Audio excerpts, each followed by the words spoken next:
What's up guys, Harry here and welcome to episode 4 of Saving the Servers. Last episode didn't do too well. I believe we only got like 100 views on it, but I think that's because the sub boxes screwed it over, and hopefully not because you guys are enjoying this series. We're starting off in South Africa with a Colombian side, a very good national side. Falcao and Muriel up front.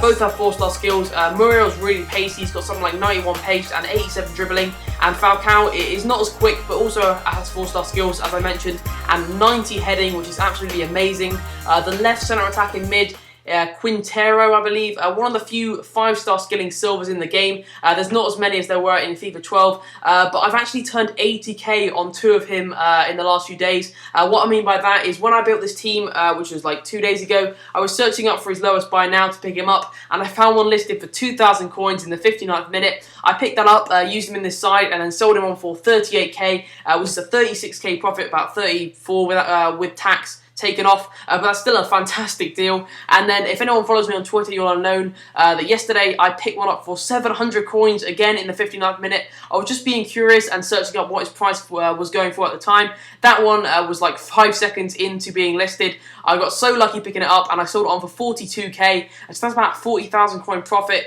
on, well, altogether that's like 30 or 77,000 coins on 2 players, which is absolutely fantastic, and I was very happy with that. And that leads me on to a quick tip. If you go on Foothead and look at the 5-star skilling silver players, at this time in the game, there's lots of noobs on here that don't know the skill moves of these silver players.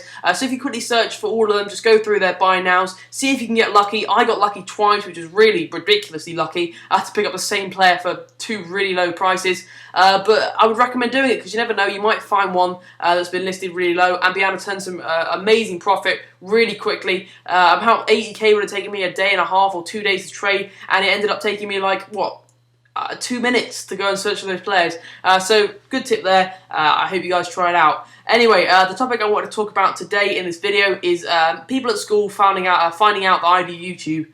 This is not my first channel I've ever done. I've done channels before this. I got FIFA 12 back at Christmas, and I was making videos all the way up until now, basically, but all on different channels. I started off making videos on a channel called like GSY Harry, then it moved over to Internet Harry, and basically what I did was I'd upload YouTube videos, obviously, and then I'd get up to about 50 or 100 subscribers, and around that time people on from my school would begin to find out, and I wouldn't really get like teased about it, but people would make like comments and it would get really annoying. In the end I'd just think like, screw this, and I'd delete the channel, and that was kind of a repeating cycle up until I made this channel here, and it actually got really good. Like, I really stuck with it. Not many people at school found out about it, and that meant I was like confident in just being able to talk to you guys without the thought of like, oh, people at school are going to watch this and think I'm a weirdo or whatever.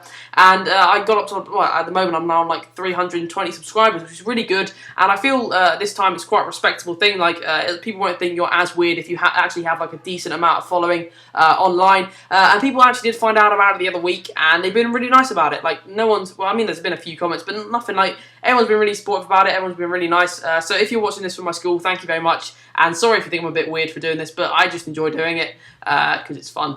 Anyway, this is the second game or third game. I think this is the second game. No, I've completely forgotten. Anyway, 5-5, that finished. It was a really good game. If you've been paying attention to the background gameplay, you'd have noticed that. Anyway, we came up against this side here, who's got a Newcastle badge, but then a full Manchester United side. I obviously wasn't worried about playing this team because Man U are completely shit, but we took the lead here through Falcao. Lovely Berber spin and into the back of the net in the 5th minute. So a great goal there, and then goes slides on his knees and falls on his face. We got a bit lucky with the first touch bounce here, but then Muriel with the outside of his foot into the top left-hand corner. I love that new animation in this game where they use the outside of their foot. However, I find it quite annoying at times as well, because if a player has like, especially left backs and right backs, I find, if they only have like 2-star, 1-star weak foot, they will always seem to hit it with the outside of their foot no matter what, and that's led me, put me in kind of awkward situations where they've kind of passed across the face of goal. So that's a bit unfortunate, but I guess it's realistic because people, players might not want to use their weaker foot. He got a goal back there with Hernandez, I believe, and then got a bit lucky here. I kept trying to clear it, it kept falling back to him. He had a shot with Van Persie, it fell out to, I don't know who that was, but then a lovely finish there from Kagawa in the 79th minute, and at this point it was squeaky bum time. I didn't really want to lose this match, but then we run through, I think it's Muriel here, and then we absolutely blast it across the face of goal. De Gea didn't stand a chance with his blurred vision, it went straight in front of him, he didn't know what happened, and into the side netting, so a great goal there, and that is what what it ends, or the game ends as, so 4-2. A pretty good win there, and that means we have 2 games won, meaning we only need to win 1 more game before we've completed the first team in South America. And the next team we come up against is... and I've let this scene go for too long. The next team we come up against is this guy here, who has a Serie A squad, a very good-looking Serie A squad, a bit of a hybrid because he's got those 2 Man U players playing up front. But that's what let him down because, as I just mentioned before, Man U are pretty terrible. We took the lead here in the 10th minute or the 9th minute, kind of a bit lucky. It fell through to Falcao, who just about managed to claw it into the net. And after this, this guy couldn't take it anymore. We'd taken the lead, and he's like, nope, not having that. So he quits almost straight away. I don't know why I'd do that. The game kind of like went a bit weird there, spacked up. It took like 5 minutes before it finally said, connection has been lost. I get the win, which means we've won 3 games in Colombia. And as you can see, Colombia gets reconnected. So I hope you guys have enjoyed this video today. If you have, please leave a like. It'd be great if I could get like 20 likes on this episode. It really would mean a lot. Also, if you're a Man U fan, I was just joking. Man U are a good team. It's something to take the piss out of. But hope you guys enjoyed, and I'll see you guys next time.